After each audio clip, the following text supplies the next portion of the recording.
What's up guys, Lisa here, back in the kitchen as you can see. Obviously you've read the title. Today we're gonna be making a red velvet cake that is going to be decorated like a ladybug. Yes everybody. Now I don't preferably like the summer because of all the bugs, and me being allergic to mosquitoes makes everything like way more annoying than it has to be. But I thought a ladybug, red velvet, it'll look cute, so why not? What you will need is obviously your red velvet cake mix. I mean, some people actually make it from scratch. We've all established that's not me, blah blah blah. No red velvet cake would be completed without the cream cheese, so we got the cream cheese. Also, we will need Oreos and some cherries. Let's get into it, my boys. So obviously we need to bake the cake first before we can decorate. So I'm gonna go ahead and open the box.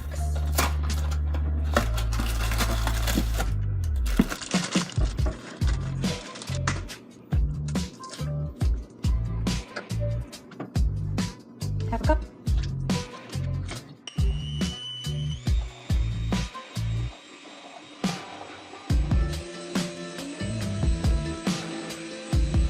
Now that we have our cake mixed up, I'm gonna go ahead and preheat the oven. I'm gonna go ahead and get my pan and use some non-stick spray. Make sure to get the sides, because they don't stick to the sides, and trust me, that sucks.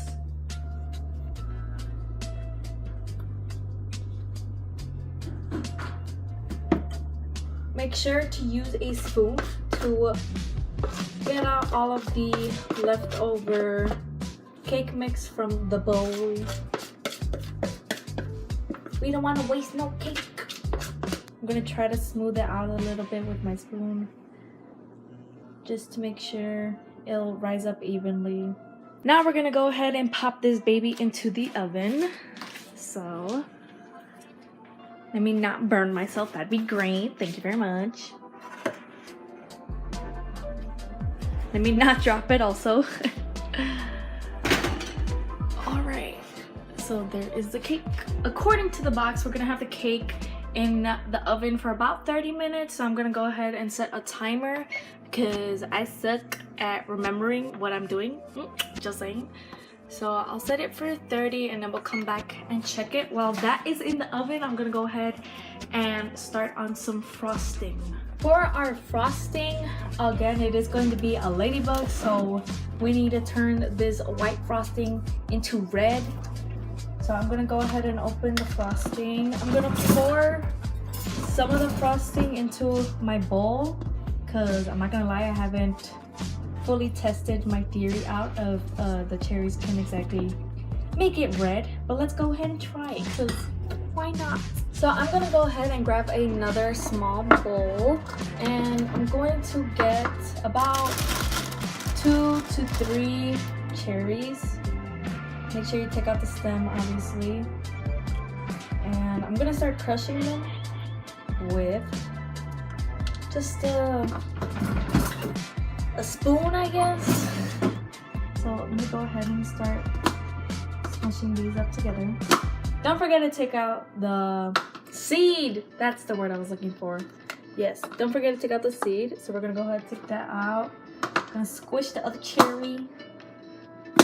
Now that we have some squished up cherries, oops, a piece just fell out. That's great. I'm gonna go ahead and start putting it into our frosting. I feel like we're gonna need a little bit more frosting, so I'm gonna go ahead and put some in here. I would say about half the container should be good. If we don't have enough, we could of course just make more. So let's mix in our cherries. Maybe I should just mix in 1 cherry just in case, you know, it turns a little too red. After putting in 10 cherries, we came out to this sort of like pink, purple, yogurty. It literally looks like yogurt. I mean, because the cherries are in there, right? It looks like yogurt. And I'm not gonna lie, this is not what I wanted. I wanted red, but I've never done this before, so I mean, what did I expect? For everything to come out perfectly? I don't know. And obviously I'm not gonna take out the cherries because they're already in the frosting, so you know what?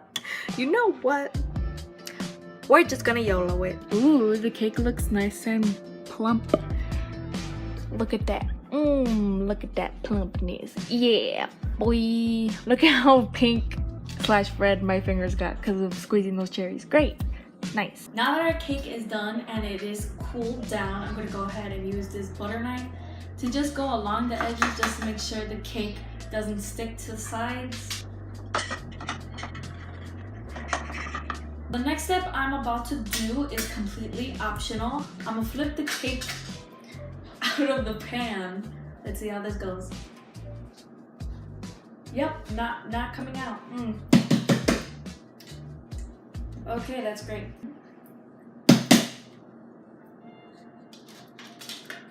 It came out. Whoppa! Not that much sticking. Cool. Yay, it didn't crumble. The next thing I'm going to do is use this cake slicer thing. It basically allows you to cut the cake so that you could put frosting in the middle. Alright, I did it. I'm gonna take this top part, I'm gonna flip it over real quick, and I'm gonna put it back into my pan. Okay, now I'm going to get our cream cheese. And I'm gonna start putting it on our cake. You know what? I actually prefer using a spoon because if you use a knife, it'll actually cut through the cake layer and it'll start to crumble. I'm gonna go ahead with the back of it, start spreading around the cream cheese.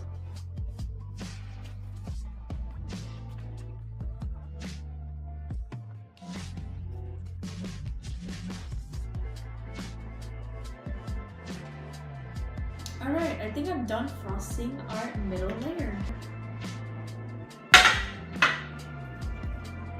It still feels very moist, which is great. Okay. Wow, I'm so proud already. So here's our mixture we made earlier that was kind of a fail, but hopefully it still tastes good, because if it didn't, I'd be very upset. So let's go ahead and do that. So I already had a spoon in here from our mixing earlier. So I'm just gonna grab some and start putting it on. You know what? I think it'd be much easier if I simply poured it over the cake. Because the cherries did make it a little bit more liquidy, I guess you could say.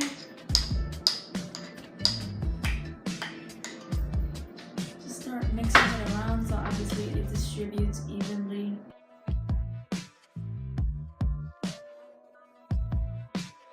The icing is actually sitting pretty nicely, so I'm just gonna go ahead and probably add in our white mixture just so that we can finish covering it up, our cake. From our cream cheese and just put it in our bowl.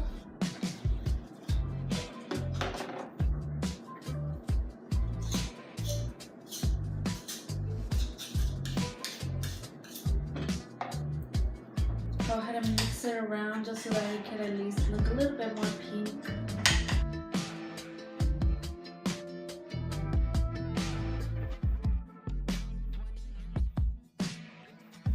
This looks really good. I'm surprised, honestly. We won't need anything else besides our Oreos, so let's go ahead and open our pot.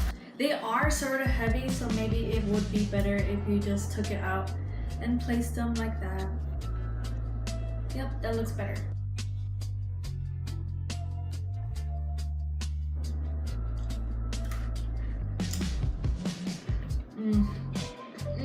This is really good. Wow. Not gonna lie, I wasn't expecting it to taste that good. We could go ahead and just cut this one in half. Oh, for the head, I was thinking that we could cut this cookie in half and just put it right here. So I'm gonna grab the knife that we used, and I'm gonna grab this pan that we previously used as well. I'm gonna go ahead and cut the cookie in half.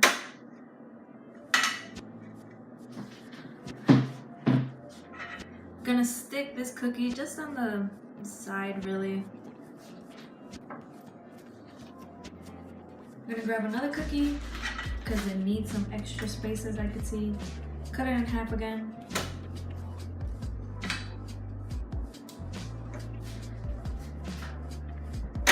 Piece right there, just to fill up the little holes. If you look now, you could see that I just made like a little kind of circly, as much as I could, kind of shape. And I want to make some eyes, so what I'm gonna do is basically just get a little bit of our leftover white mix, just kind of dab it.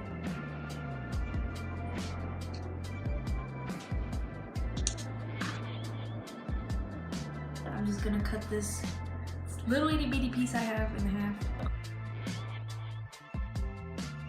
I have these bamboo sticks that I found in the drawer. We were originally, I believe, gonna use them for like s'mores and stuff, but I'm just gonna go ahead and stick them into the Oreo. One last thing I'm gonna do, just to add a little bit more spice, I guess you could say, is grab an Oreo and just shred it all over the cake. So there you have it, folks. That was my red velvet ladybug cake. It was a complete mission, but I'm glad I finally finished it. And honestly, I hope my guests enjoy it, because if they don't, I will be very disappointed. Good. Yeah? Alright. Did you like it? A ver, let me try it. Están pensando. It's tasty?